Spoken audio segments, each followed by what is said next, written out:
Wakati matenda ari kubuda ngatibhadhare mari kanze muchachiga mari maajendenya zvine manje handiise yabuda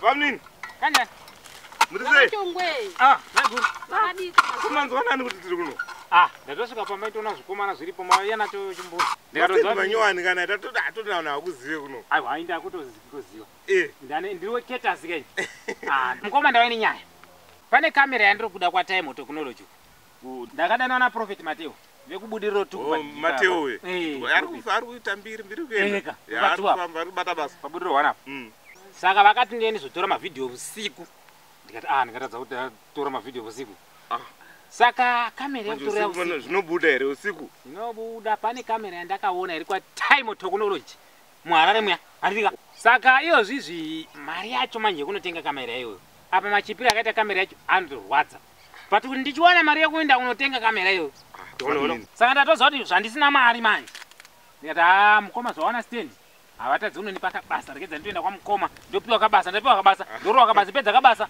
ndototakura mari ndokuri kuenda nyaya yako mukandipa kabasa mondipa mari nditopedza kushanda motonipa mari kabasa vasina kapa akongosira zvikwenzi miti takatema ndokana miti yese takagoborwa pasina basa asi maiguru kana munhu akanonoka asvika hake munhu akanonoka asvika handi kutosvika asi oshaya basa racho manje tokonda iri mukomaka ini handimboshayiwo basa panapa dai manitondipa henyu shure kwamaiguru uko ndatongotimba hazvitori nani shure kwamaiguru ndipe shure kwamaiguru kunditimbe handiti ndopedza kutimba shure kwamaiguru ndotodi hangu ndotorova pasi motonipa mari kungotimba 2 minutes kana kovira ndatopedza kutimba shure kwamaiguru chotorova pasi zvichiri zvekutimba here ndoda kutimba shure kwangu mashe vasikana here mimba munini vasikana zero unotimba shure kwacho unotimba kushure kwemukadzi wemunhu mukadzi wangu muri kufunga kuti mukoma wangatimba shure kwenyu vega vakakupedza here vakapedza here kutimba shure kwenyu vakakwana here aiwa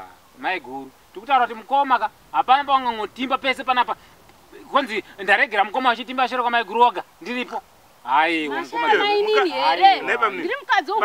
muruti tingabatsirana pamukadzi sho kuti motimba shure kwamaiguru tobatsirana muruti yasikana wese nemukadzi mukoma basa ndere kubatsirana hapana pamungangotimba mega pamunonotimba omega kwamunonotimba kana tsvagai kwamunonotimba kwasha kwamunotimba koipa pukongoni tsvagai vasikana zero vese vari kupfuura tsvagai vamunotaura muda kundinyima mari aiwa isinyai